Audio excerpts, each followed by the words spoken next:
अस्सलामुअलैकुम स्टूडेंट, कैसे हैं आप लोग? खैरियत से हैं? आप जानते हैं कि हम लोग आजकल ऑनलाइन और वर्चुअल क्लासेस में फिजिक्स की क्लास में चैप्टर नंबर 1 स्टडी कर रहे हैं। आज हम अपने लेक्चर में इंशाल्लाह चैप्टर नंबर 1 को ख़त्म करेंगे और चैप्टर नंबर 1 में लास्ट टाइम जो कुछ हम स्टडी कर रहे थे ज़रा उसको आप रिकॉल कर लीजिए। चैप्टर नंबर 1 जिसका नाम दी स्कोप ऑफ फिजिक्स है, उसका यूँ समझने कि आज लास्ट लेक्चर ही है। आज हमें बेसिकली न्यूमेरिकल्स वगैरह डिस्कस करने हैं, लेकिन थोड़ा रिकॉल करें हमने इस चैप्टर में अब तक क्या क्या पढ़ा।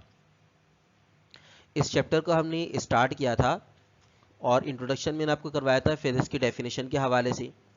वहाँ सबसे पहले हम लोगों ने साइंस को समझा कि साइंस आखिर किस तरह की स्टडी करने का नाम है, और उसके बाद फिर हमने मैटर और एनर्जी के बारे में बात की थी।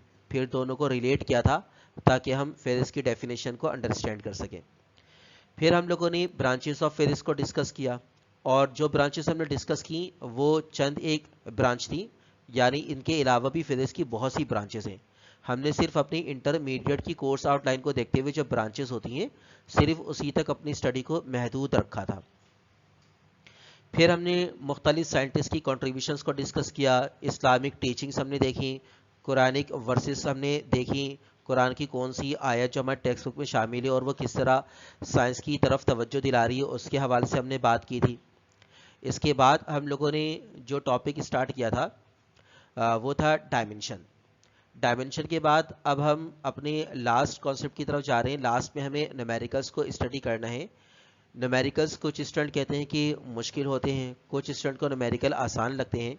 तो आज हम न्यूमेरिकल को सॉल्व करेंगे और देखते हैं कि चैप्टर नंबर 1 के न्यूमेरिकल में हमें क्या चीज़ सिखाई गई है। तो आज न्यूमेरिकल्स की तरफ चलते हैं। इस हवाले से जो मैथमेटिकल प्रॉब्लम्स गिवन हैं आपकी बुक के चैप्टर नंबर 1 के आखिर में, उस पर सबसे पहला जो न्यूमेरिकल है वो न्यूमेरिकल पढ़ते हैं और फिर समझने की कोशिश करते हैं कि इसमें हमें क्या कहा जा रहा है। इसमें कहा जा रहा है find the area of a rectangular plate having length 21.3 plus minus 0.2 centimetre and width 9.80 plus minus 0.10 centimetre. आपसे कहा जा रहा है कि रेक्टेंगुलर प्लेट का एरिया मालूम करें। रेक्टेंगुलर प्लेट की लेंथ आपको बताई गई है 21.3 प्लस माइनस 0.2 सेंटीमीटर, और रेक्टेंगुलर प्लेट की चौड़ाई यानी विड्थ आपको बताई गई है 9.80 प्लस माइनस 0.10 सेंटीमीटर। अब एरिया मालूम करने के लिए सबसे पहले तो देखते हैं कि रेक्टेंगुलर प्लेट किस तरह की होती है, क्योंकि जब हम एरिया मालूम कर रहे होते हैं तो बेसिकली एरिया डिपेंड करता है शेप ऑफ द बॉडी पर।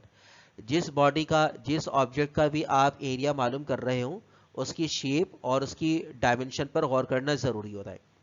तो रेक्टेंगुलर प्लेट को हम देखते हैं कि किस तरह की होती है। रेक्टेंगुलर प्लेट आप जानते हैं कि रेक्टेंगुलर प्लेट कुछ इस तरह की होती है, जो मैं आपको यहाँ पर ड्रॉ करके दिखा रहा हूँ।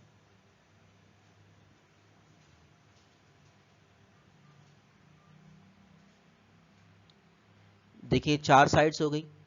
अब इस डायग्राम में देखें तो दो अपोजिट साइड्स लेंथ में बराबर हैं। मैं हॉरिजॉन्टल साइड को सपोज कर लेता हूँ कि ये लेंथ को शो कर रही है, और जो वर्टिकल साइड है उसको सपोज कर लेता हूँ कि ये किसको जाहिर कर रही है, विड्थ को। तो यहाँ पर आप देख सकते हैं जो रेक्टेंगल है इसकी 4 साइड्स हैं, चारों एंगल 90 डिग्री के हैं। दो अपोजिट साइड्स लेंथ में बराबर हैं। लेंथ वाली साइड की लंबाई बराबर है, विड्थ वाली साइड की लंबाई बराबर है, यानी चारों साइड इससे बराबर नहीं होती बट चारों एंगल 90 डिग्री के होते हैं। तो ऐसी ज्योमेट्रिकल शेप को आप कहते हैं रेक्टेंगल। अब ये एक रेक्टेंगुलर प्लेट है और इसका एरिया हमें मालूम करना है। क्या मालूम करना है? एरिया। तो एरिया बेसिकली लेंथ और विड्थ के जरिए से आप मालूम कर सकते हैं। कैसे मालूम करेंगे वो आगे चल के अभी हम देखते हैं, लेकिन गौर करें यहाँ पर जो लंबाई दी गई है वो लंबाई एक नए अंदाज में आज आप देख रहे हैं। लेंथ 21.3 प्लस माइनस 0.2 सेंटीमीटर है, यानी कि जो लंबाई है उसमें अनसर्टेनिटी गिवन है। 0.2 सेंटीमीटर एक्चुअल लेंथ ज़्यादा भी हो सकती है या कम भी हो सकती है। ये बिल्कुल वैसी ही सूरत हाल है जैसे कि हम अपनी रोज़मर्रा की ज़िंदगी में इस्तेमाल करते हैं टर्म, हम कहते हैं कि कमोबेश, यानी थोड़ी बहुत। थोड़ी बहुत का मतलब या कुछ कम या कुछ ज़्यादा। तो लेंथ 21.3 सेंटीमीटर है, इसमें 0.2 सेंटीमीटर का इजाफा भी हो सकता है या 0.2 सेंटीमीटर कमी हो सकती है। तो ये क्या हो गई, अनसर्टेनिटी। इसी तरीके से विड्थ देखिए, तो विड्थ भी आपको एक नए अंदाज में लिखी हुई नजर आ रही है, 9.80 प्लस माइनस 0.10 सेंटीमीटर, यानी 9.8 सेंटीमीटर की विड्थ है, इसमें थोड़ा बहुत यानी 0.10 कम या ज़्यादा हो सकता है। तो लेंथ और विड्थ आपको अनसर्टेनिटी की सूरत में गिवन है, अनसर्टेन है दोनों चीज़ें। बट अब जब हम एरिया मालूम करेंगे तो एरिया मालूम करने के लिए वही स्टैंडर्ड फार्मूला यूज करेंगे जो रेक्टेंगुलर सरफेस का एरिया मालूम करने के लिए अमूमन इस्तेमाल किया जाता है। तो सबसे पहले डेटा बनाते हैं और देखते हैं कि डेटा किस तरह से बनाया जा सकता है, फिर इसको सॉल्व करेंगे। आपको सवाल में दो चीजें गिवन है। पहली चीज क्या गिवन है, लेंथ। लेंथ का मतलब हो गया एल। एल कितना गिवन है, 21.3 प्लस माइनस 0.2 सेंटीमीटर, उसको आपने इस तरह से लिख दिया। दूसरी चीज जो आपको गिवन है वो है विड्थ। विड्थ का मतलब W, और वो कितना है 9.80 प्लस माइनस 0.10 सेंटीमीटर। मालूम क्या करना है आपको, एरिया। एरिया को जाहिर किया जाता है कैपिटल ए से, तो आपने कैपिटल ए यहाँ पे लिखा, उसको रिक्वायर्ड कर दिया। अब रेक्टेंगुलर सरफेस का एरिया मालूम करना है तो फॉर्मूला रिकॉल करें, या हम लिख सकते हैं since area of rectangular plate is given as. Rectangular plate का एरिया किसके बराबर होता है, एरिया बराबर होगा लेंथ मल्टीप्लाइड बाय विड्थ। जब आपको रेक्टेंगुलर सरफेस की लेंथ मालूम हो, रेक्टेंगुलर सरफेस की विड्थ मालूम हो, तो आप दोनों डायमेंशन, दोनों एक्सिस की वैल्यूज को मल्टीप्लाई करके क्या मालूम कर सकते हैं, एरिया। तो एरिया बराबर हो गया लेंथ मल्टीप्लाइड बाय विड्थ। अब एरिया के लिए ए लिख दिया, लेंथ के लिए अगले स्टेप में एल लिखा और विड्थ के लिए डब्ल्यू यूज किया है। अब इनकी रेस्पेक्टिव वैल्यूज पुट कर दीजिए। तो वैल्यूज देखें, जो जो हमने डेटा में लिखी हैं उन्हीं वैल्यूज को हम यहाँ यूज करके और क्या मालूम कर सकते हैं, एरिया मालूम कर सकते हैं। तो कोशिश करते हैं एरिया मालूम करने की। सिर्फ सिंपल आपने क्या करना है, मैथमेटिक्स अप्लाई करनी है यहाँ पर। तो एरिया बराबर हो गया, लेंथ की जगह पर लेंथ की वैल्यू आ गई 21.3 प्लस माइनस 0.2, मल्टीप्लाई किया इसको विड्थ से, विड्थ की जगह पर विड्थ की वैल्यू पुट कर दी 9.80 प्लस माइनस 0.10। अब देखिए पहला ब्रैकेट और दूसरा ब्रैकेट्स दोनों आपस में मल्टीप्लाई हो रहे हैं।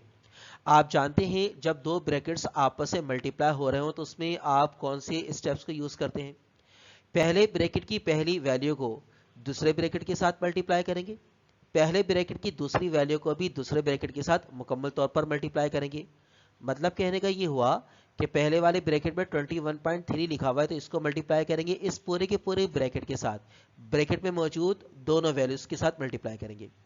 और पहले ब्रैकेट की जो दूसरी वैल्यू लिखी हुई है वो है 0.2, इसको भी दूसरे ब्रैकेट की दोनों वैल्यूज के साथ मल्टीप्लाई करेंगे और साइन वही यूज करेंगे जो इन नंबरों के साथ ऑलरेडी मौजूद है।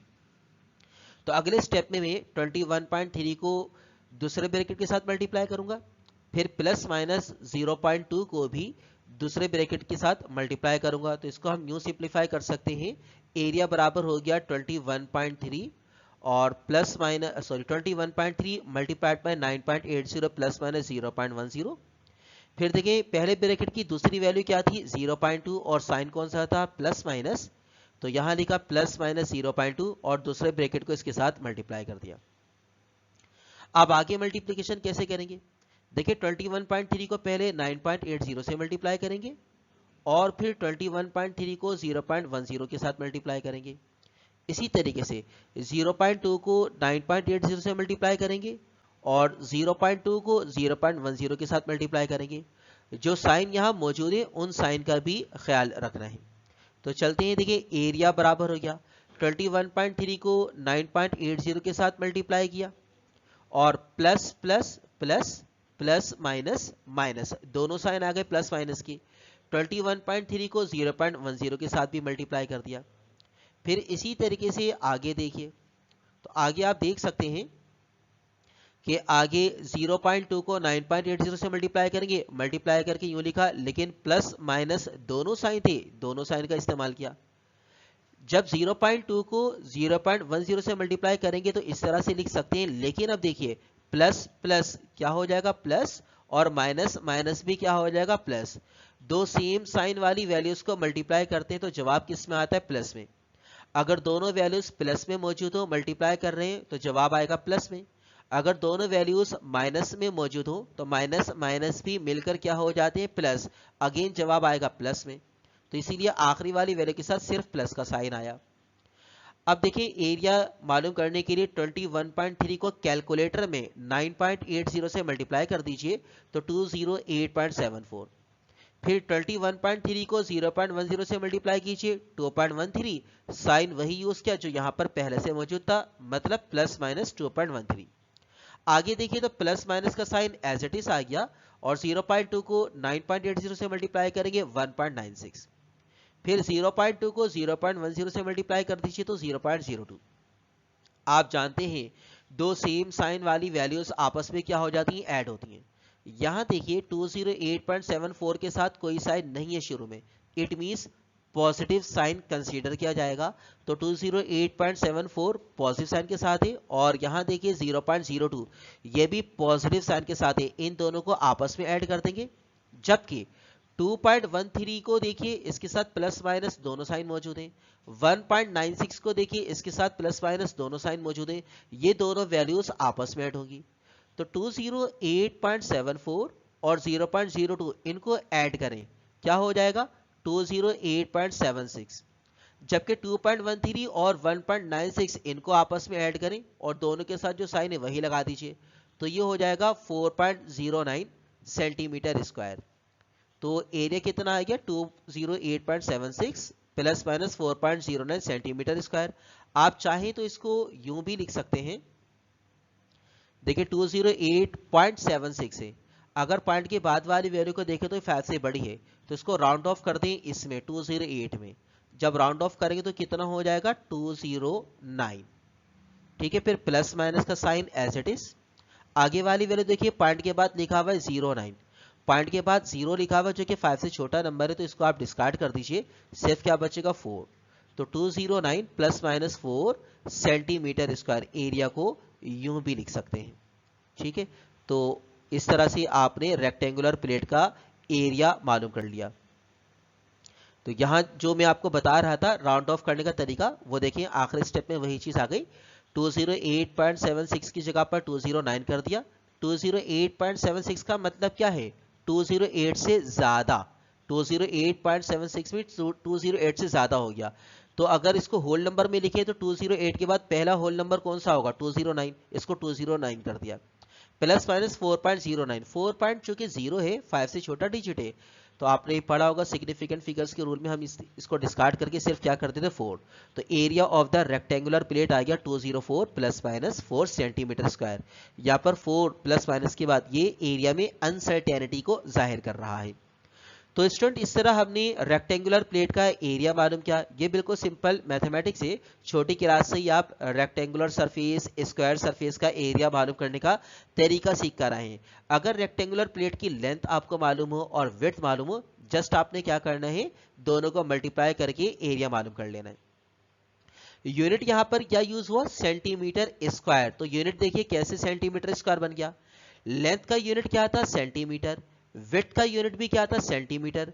जब आप दोनों को मल्टीप्लाई कर रहे हैं एरिया मालूम करने के लिए तो दोनों का यूनिट भी क्या हो जाएगा मल्टीप्लाई। सेंटीमीटर को सेंटीमीटर से मल्टीप्लाई करने तो सेंटीमीटर स्क्वायर बन गया। एरिया 2 डायमेंशनल क्वांटिटी है, याद कीजिए डायमेंशन के टॉपिक में मैंने आपको बताया था। क्योंकि ये 2 डायमेंशनल क्वांटिटी है लिहाजा इसमें लेंथ की कितनी डायमेंशन आ रही है 2, एक लेंथ की सूरत में और एक विड्थ की सूरत में।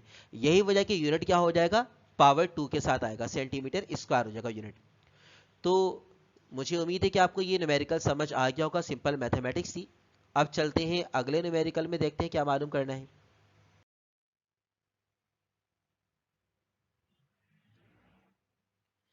Question number 2। क्वेश्चन नंबर 2 देखिए इसमें 2 पार्ट हैं। पहले पार्ट में कह रहे calculate the circumference of a circle of radius 3.5 centimetre. Part B में कह रहे area of circle of radius 4.65 centimetre. दो अलग अलग सर्किल हैं। पहले पार्ट में जो सर्किल है उसका रेडियस कितना बताया गया है 3.5 सेंटीमीटर। ठीक है, और दूसरे पार्ट में जो सर्किल है उसका रेडियस कितना बताया गया है 4.65 सेंटीमीटर। दो अलग अलग सर्किल है। पहले पार्ट में जो सर्किल गिवन है उसका सरकमफेरेंस मालूम करना है, जबकि दूसरे पार्ट में जो सर्किल मौजूद है उसका एरिया मालूम करना है। अब ये सरकमफेरेंस क्या होता है इसको समझते हैं। पहले बनाते हैं डेटा। सरकमफेरेंस को आप जाहिर कर सकते हैं पहले पार्ट के लिहाज से। सरकमफेरेंस को सी से जाहिर करेंगे। रेडियस कितना है आर, आर कितना है 3.5 सेंटीमीटर। पहले पार्ट पे जो सर्किल मौजूद है उसके रेडियस को आर से जाहिर किया 3.5 सेंटीमीटर, और सरकमफेरेंस आपको मालूम करना है तो सरकमफेरेंस को आप जाहिर कर सकते हैं सी से। दूसरे पार्ट में जो सर्किल गिवन है उसका रेडियस कितना है 4.65 सेंटीमीटर, तो आर हो गया 4.65 सेंटीमीटर। लेकिन दूसरे पार्ट में आपको क्या मालूम करना है एरिया, तो एरिया को जाहिर करेंगे कैपिटल ए से, उसको क्वेश्चन मार्क कर दिया। अब सरकमफेरेंस मालूम करना है पहले पार्ट में।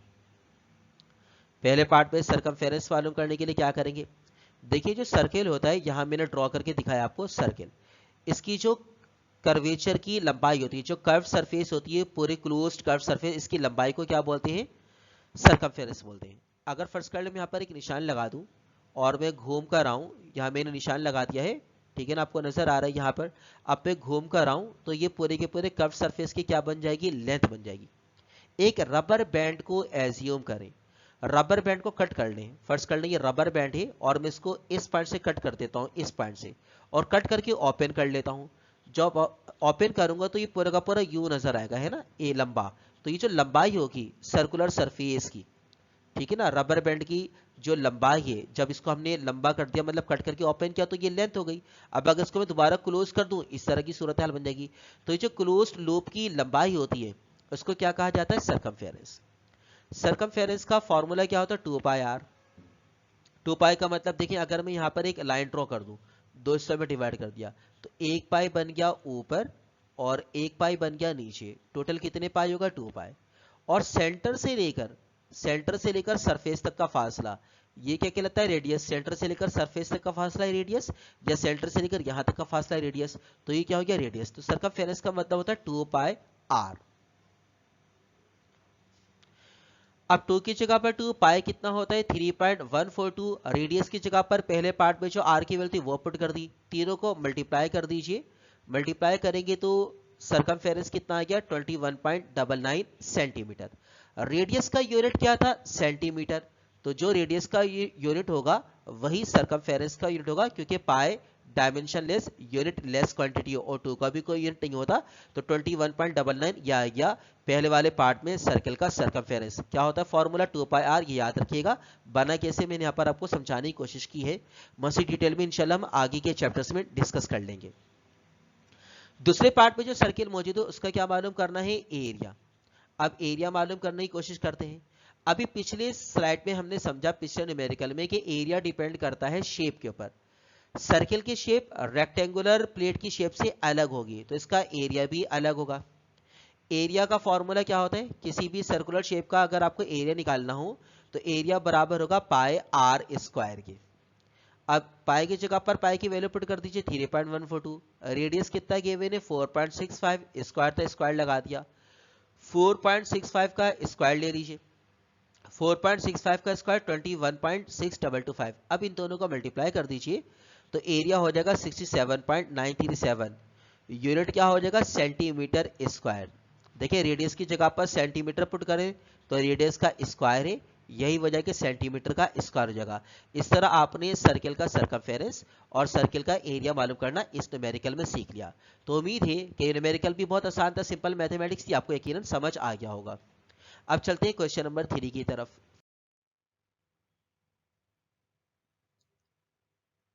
क्वेश्चन नंबर 3 देखिए। क्वेश्चन नंबर 3 में क्या कहा जा रहा है, सवाल को पढ़ते हैं और समझने की कोशिश करते हैं। सवाल में कहा जा रहा है, show that the expression s equals VIT plus half AT square is dimensionally correct. साबित कर दें कि ये जो एक्सप्रेशन लिखी हुई है, जिसको आप सेकेंड इक्वेशन ऑफ मोशन भी कहते हैं, ये डायमेंशनली करेक्ट है, अपनी नेचर क्लास से करेक्ट है। आगे लिखा हुआ when s is a coordinate and has unit of length. s यहाँ पर क्या है, कोऑर्डिनेट है और इसका यूनिट वही है जो कि लंबाई का यूनिट होता है। vi यहाँ पर वेलोसिटी है, a यहाँ पर एक्सीलरेशन है और t यहाँ पर क्या, टाइम। ये वही इक्वेशन है जो हम पहले भी प्रूफ कर चुके हैं जब हम डायमेंशनल प्रूफ कर रहे थे, डायमेंशनली मुख्तलिफ एक्सप्रेशन की मुख्तलिफ इक्वेशन को। डायमेंशनल के टॉपिक को याद करें, डायमेंशनली जब हमने एनालाइज किया था और मुख्तलिफ एक्सप्रेशन या इक्वेशन को करेक्ट साबित किया था। तो ये वही क्वेश्चन है जो यहाँ क्वेश्चन नंबर 3 की सूरत में हमें नजर आ रहा है। एक बार फिर इसको देख लेते हैं कि क्या करना है। एस बराबर है V I T plus half A T square, ये तो आपने एक्सप्रेशन लिख दी। डायमेंशनली प्रूफ करने के लिए याद करें मैंने क्या बताया था, जो भी फिजिकल क्वांटिटी शामिल हो सबसे पहले उनका यूनिट लिख दीजिए। लेफ्ट हैंड साइड पर क्या लिखा हुआ है, एस। एस के बारे में कहा गया है कि ये कोऑर्डिनेट है और इसका यूनिट वही है जो कि लंबाई का यूनिट होता है। तो लंबाई का यूनिट क्या होता है, मीटर। आपने सबसे पहले क्या कर देना है, एस का यूनिट लिख देना मीटर। वी आई के बारे में कहा गया है कि ये वेलोसिटी है, लिहाजा वेलोसिटी का यूनिट लिख दीजिए मीटर पर सेकेंड। साथ में क्या मल्टीप्लाई हो रहा है, टाइम। टाइम का यूनिट मल्टीप्लाई कर दिया सेकेंड प्लस हाफ। फिर क्या लिखा हुआ है, ए मींस एक्सीलरेशन। क्या यूनिट होता है एक्सीलरेशन का, मीटर पर सेकंड स्क्वायर, वो लिख दिया। और फिर साथ मल्टीप्लाई हो रहा है टी स्क्वायर, टी का मतलब टाइम, टाइम का यूनिट सेकंड, तो सेकंड स्क्वायर। अब क्या क्या कैंसिल हो रहा है, तो देखिए यहां पर कैंसिल हो रहा है, क्या क्या कैंसिल हो रहा है, सेकंड स्क्वायर और सेकंड स्क्वायर कैंसिल आउट हो गया। जब सेकंड स्क्वायर और सेकंड स्क्वायर को कैंसिल कर देंगे तो लेफ्ट हैंड साइड पर मीटर की जगह पर क्या लिख सकते हैं, एल। राइट हैंड साइड पर ये वाला सेकंड और ये वाला सेकंड भी कैंसिल, सिर्फ क्या बचेगा, मीटर। मीटर की जगह पर लिखा L plus half. Second square हमने पहले ही कैंसिल कर दिया था, सिर्फ क्या बचा, मीटर। मीटर के लिए क्या लिख दिया, एल। अब राइट हैंड साइड पर एल के नीचे 1 लिखा हुआ है, यहाँ 1 के नीचे या एल के नीचे क्या लिखा हुआ है, 2। 2 और 1 का एलसीएम ले लीजिए। एलसीएम लेके एलसीएम क्या हो जाएगा, 2। 2 को एल से मल्टीप्लाई कीजिए 12 और 1 को एल से मल्टीप्लाई कीजिए एल। ठीक है ना। एलसीएम लेने के बाद क्या करेंगे, देखिए 2 और 1 का एलसीएम क्या आ गया, 2। एलसीएम 2 को 1 से मल्टीप्लाई किया, 2 आ गया। अब इस 2 को एल से मल्टीप्लाई करें, क्रॉस 2 को एल से मल्टीप्लाई करें 2l, या 1 को इस एल से मल्टीप्लाई कर दें तो क्या हो जाएगा, एल। 2l प्लस एल आ गया न्यूमरेटर में। आगे चलते हैं तो देखिए राइट हैंड साइड पर 2l प्लस एल कितने हो गए, 3l, और नीचे क्या लिखा हुआ है, 2। अब चाहे 3 हो चाहे 2 हो, है दोनों के दोनों क्या, मैथमेटिकल नंबर। डायमेंशन के टॉपिक में हमने इनके बारे में तफसील से बात की। जितने भी मैथमेटिकल नंबर होते हैं, चूंकि ये फिजिकल क्वांटिटी नहीं होते, लिहाजा इनका कोई यूनिट नहीं होगा, डायमेंशनलेस होंगे, तो इनको हम क्या कर सकते हैं, इग्नोर। इग्नोर कर दिया हमने 3/2 को। क्यों इग्नोर किया, क्योंकि ये डायमेंशन लेस है, बगैर डायमेंशन के एक नंबर लिखा हुआ है, ठीक है ना। क्वांटिटी लिखी हुई है, मैथमेटिकल क्वांटिटी है, it's not a physical quantity, तो इसको हमने इग्नोर कर दिया। इग्नोर कर देंगे तो लेफ्ट हैंड साइड पर क्या लिखा हुआ था, एल। राइट हैंड साइड पर भी क्या बचेगा, एल। इस तरह साबित हुआ कि सेकेंड इक्वेशन ऑफ मोशन अपनी नेचर के लिहाज से करेक्ट है। हम पहले भी इसको प्रूफ कर चुके थे, आज एक बार फिर हमने प्रूफ कर लिया। आगे चलते हैं, देखते हैं कि अब इस न्यूमेरिकल में क्या करना है, इस क्वेश्चन में क्या करना है। यहां पर देखें क्वेश्चन नंबर जो 4 है, ये भी मुकम्मल तौर पर वैसा न्यूमेरिकल नहीं है जैसे आमतौर पर न्यूमेरिकल वैल्यूज गिवन होती हैं। यहां पर एक फॉर्मूला है और उस फॉर्मूले के जरिए हमें डायमेंशन को मालूम करना है। लिखा हुआ, suppose that the displacement of a particle is related to a time S equal C T cube. ये जो एक्सप्रेशन आपको लिखी हुई नजर आ रही है, इस एक्सप्रेशन में डिस्प्लेसमेंट और टाइम को रिलेट किया गया है। यानी कोई आपने मेजरमेंट की, उसमें डिस्प्लेसमेंट को ऐसे जाहिर किया, टाइम को टी से, और जो फॉर्मूला बन गया उस सूरत में जो रिलेशन बना डिस्प्लेसमेंट और टाइम के दरमियान, वो क्या बन गया, S equal C T cube. कह रहे what are the dimensions of the constant C, constant C के डायमेंशन मालूम करें। अब देखिए ये वैसा न्यूमेरिकल नहीं है जैसे आमतौर पर न्यूमेरिक वैल्यूज गिवन होती हैं, बट हम उसी तरह से काम करेंगे। जब हमें किसी वैल्यू को फाइंड आउट करना हो तो हम उसको एक तरफ अकेला करते हैं। क्या हमें सी की डायमेंशन मालूम करनी है तो सी को हम एक तरफ अकेला करेंगे। सॉल्यूशन, हमें जो एक्सप्रेशन दी गई है वो एक्सप्रेशन क्या है, एक्सप्रेशन आपको लिखी हुई नजर आ रही है, एस बराबर सी टी क्यूब। हमें सी की डायमेंशन मालूम करनी है तो सी को अकेला कर देते हैं। अकेला करने के लिए देखिए टी क्यूब इसके साथ मल्टीप्लाई कर रहा है, दूसरी तरफ शिफ्ट कर दीजिए तो डिस्प्लेसमेंट यानी कि एस को डिवाइड करेगा। सूरत हाल कुछ इस तरह की हो जाएगी, सी बराबर हो जाएगा एस ओवर टी क्यूब। अब s ओवर टी क्यूब जो है, इसमें s डिस्प्लेसमेंट है तो उसका यूनिट लिखेंगे, t टाइम है उसका यूनिट लिख देंगे। अगले स्टेप में देखिए s की जगह पर मीटर लिखा, टाइम की जगह पर सेकंड लिखा, क्यूब पहले से मौजूद था, क्यूब की जगह पर क्यूब यानी 3 लिख दिया। मीटर को डायमेंशनली किस तरह से लिखते हैं, कैपिटल एल की सूरत में, और सेकंड को डायमेंशनली कैपिटल टी की सूरत में लिखते हैं, तो एल ओवर टी क्यूब बन गया।